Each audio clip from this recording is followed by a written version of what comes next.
strategy is, so this year I finished my first full year at my school where I've been employed for the last 6 years as the junior administrator. So this was my first full year. And today I'm going to talk to you a little bit about some of the technology that I use in my role as the junior administrator. So I'm just going to go on here. This is our school, and the title of my presentation is IT and Administration at St Pius.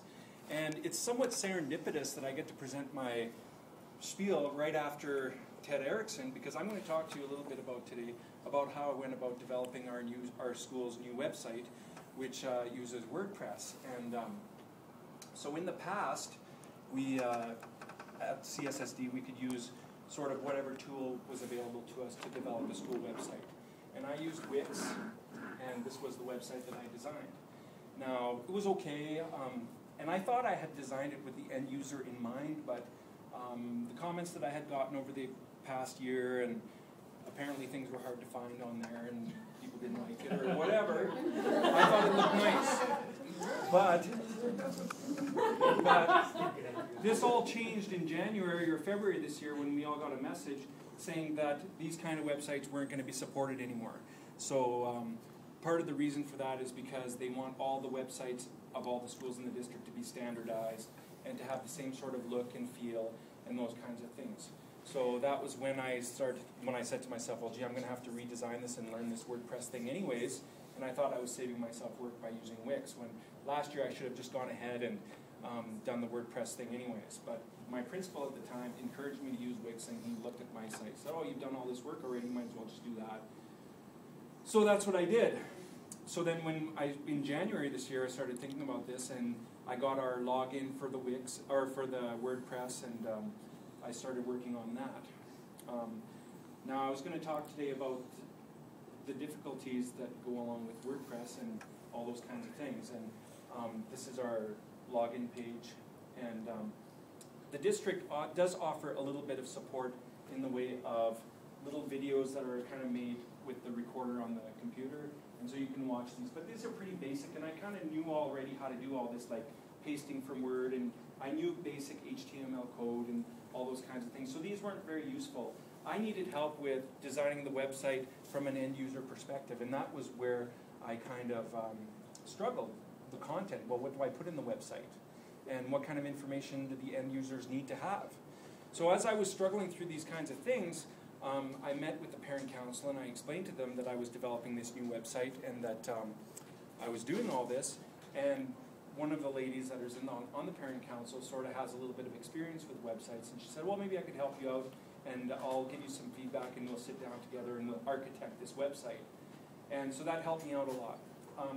It was a lot of trial and error to figure out WordPress and all the little doohickeys and widgets and things like that, the dashboard, and some of these terms were new to me, and so I didn't really know them all. So as I played with this and as I played around with it, it got better and better. One of the hurdles, or one of the barriers that I encountered in doing all this was that after a while the tech people sort of stopped replying to my emails when I was asking them for help.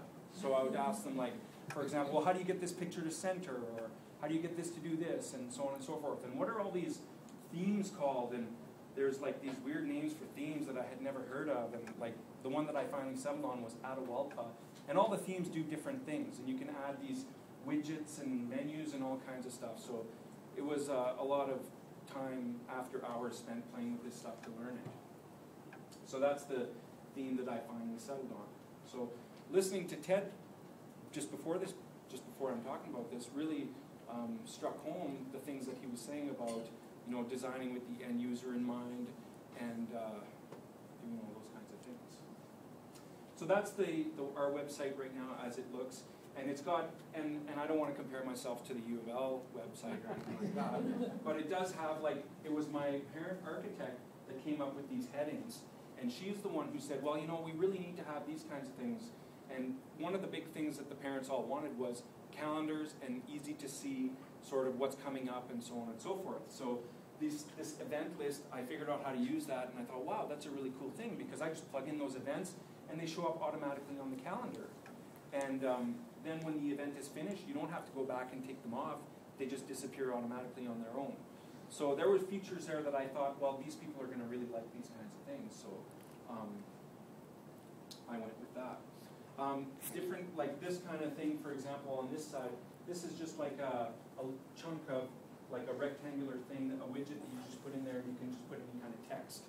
And so one of the comments was, well, where are your bell times? So I just used that and stuck that in there, and then that worked.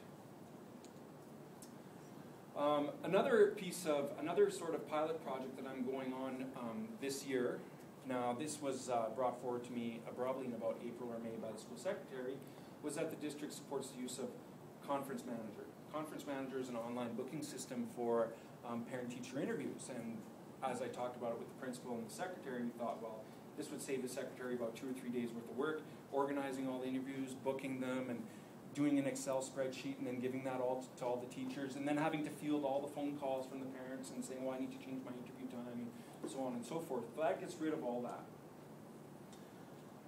So this is the login page. Now we're piloting this year on as a trial basis. So Conference Manager gives us the chance to try this for free, I think, for the first year, or for the first interview round, and then we kind of decide if we want to buy it or not. But we'll probably go ahead with it and do that.